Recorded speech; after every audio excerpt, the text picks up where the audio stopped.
Hello ನನ್ನ ಮುದ್ದು ವೀಕ್ಷಕರೇ, ವೆಲ್ಕಮ್ ಬ್ಯಾಕ್ ಟು ರಾಧೆ ರುಚಿ.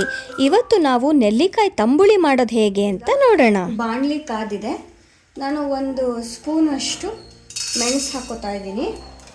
ಹಾಗೆ 1 ದೊಡ್ಡ ಸ್ಪೂನ್ ಅಷ್ಟು ಜೀರಿಗೆ ಸಹ ಹಾಕೋತಾ ಇದ್ದೀನಿ. ಇದನ್ನು ನಾನು ಡ್ರೈ ರೋಸ್ಟ್ ಮಾಡ್ಕೋತೀನಿ. ಸ್ವಲ್ಪ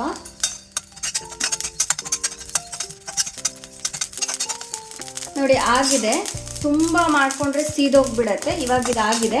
ಇದನ್ನು ಒಂದು ಪಾತ್ರೆಗೆ ತೆಗೆದಿಟ್ಕೋತೀನಿ.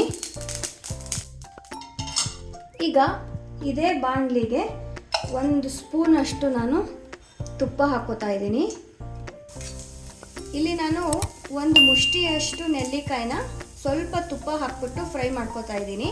ಹಸಿಯಾಗಿ ಕೂಡ ಹಾಗೆ ಮಿಕ್ಸಿ ಮಾಡಿ ಮಾಡಬಹುದು.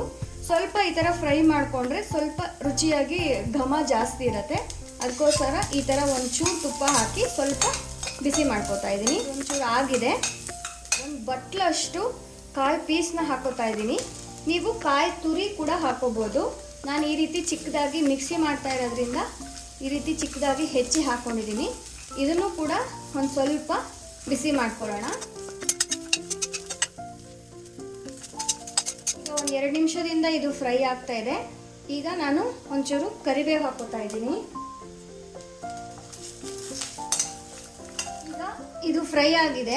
ಇವಾಗ ನಾವು ಆಗಲೇ ಹುರಿದಿಟ್ಕೊಂಡಿದ್ವಲ್ಲ, ಡ್ರೈ ರೋಸ್ಟ್ ಮಾಡಿಟ್ಕೊಂಡಿದ್ವಿ ಜೀರಿಗೆ ಮತ್ತು ಮೆಣಸಿನಕಾಳು, ಇದನ್ನು ಹಾಕೋತಾ ಇದ್ದೀನಿ.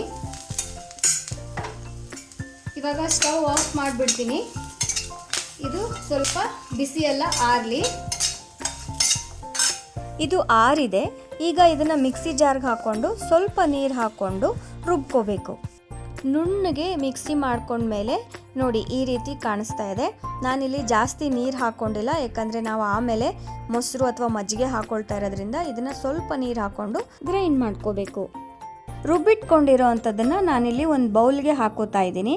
ಮಿಕ್ಸಿ ಜಾರಲ್ಲಿ ಇನ್ನೂ ಸ್ವಲ್ಪ ಉಳ್ಕೊಂಡಿರತ್ತಲ್ವ, ಅದ್ರ ಜೊತೆಗೆ ನಾನಿಲ್ಲಿ ಅರ್ಧ ಬೌಲಷ್ಟು ಮೊಸರು ಹಾಕಿ ಮತ್ತೆ ಗ್ರೈಂಡ್ ಮಾಡ್ಕೋತಾ ಇದ್ದೀನಿ. ಯಾಕೆ ಗ್ರೈಂಡ್ ಮಾಡ್ಕೋತಾ ಇದ್ದೀನಿ ಅಂದರೆ ನಾವಿಲ್ಲಿ ಮೊಸರನ್ನ ಡೈರೆಕ್ಟಾಗಿ ಆ್ಯಡ್ ಮಾಡಿದ್ರೆ ಒಡಕ್ಲಾಗಿರುತ್ತೆ. ಅದಕ್ಕೆ 1-2 ರೌಂಡು ನಾವಿಲ್ಲಿ ರುಬ್ಕೊಂಡ್ರೆ ತುಂಬ ಚೆನ್ನಾಗಿರುತ್ತೆ. ಸ್ವಲ್ಪ ಗಟ್ಟಿಗಿದೆ ಅನ್ನಿಸ್ತು, ಅದಕ್ಕೆ ಅರ್ಧ ಗ್ಲಾಸಷ್ಟು ನೀರು ಹಾಕ್ಕೊಂಡಿದ್ದೀನಿ.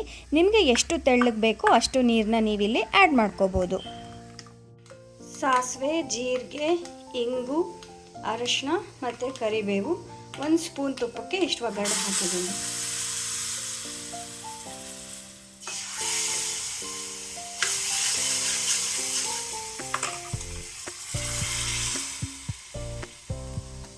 ರುಚಿಗೆ ತಕ್ಕಷ್ಟು ಉಪ್ಪು ಹಾಕಿ ಚೆನ್ನಾಗಿ ಮಿಕ್ಸ್ ಮಾಡಿದ್ರೆ ನೆಲ್ಲಿಕಾಯಿ ತಂಬುಳಿ ರೆಡಿ. ಈ ರೆಸಿಪಿ ನಿಮಗೆ ಇಷ್ಟ ಆಗಿದ್ರೆ ಪ್ಲೀಸ್ ಸಬ್ಸ್ಕ್ರೈಬ್ ಮಾಡ್ಕೊಂಡು ನೋಡಿ, ಹಾಗೆ ಬೇರೆಯವ್ರಿಗೂ ಕೂಡ ಶೇರ್ ಮಾಡಿ. ಈ ತಂಬುಳಿನ ನೀವು ಬಿಸಿ ಅನ್ನದ ಜೊತೆ ತಿಂದರೆ ತುಂಬ ಚೆನ್ನಾಗಿರುತ್ತೆ. ಜೊತೆಗೆ ಒಂದು ಮೆಂತ್ಯ ಮೆಣಸಿನ್ಕಾಯಿ ಅಂದರೆ ಬಾಳ್ಕ ಅಂತ ಕರಿತೀವಲ್ಲ, ಅದಿದ್ರೆ ಇನ್ನೂ ಟೇಸ್ಟಿಯಾಗಿರುತ್ತೆ.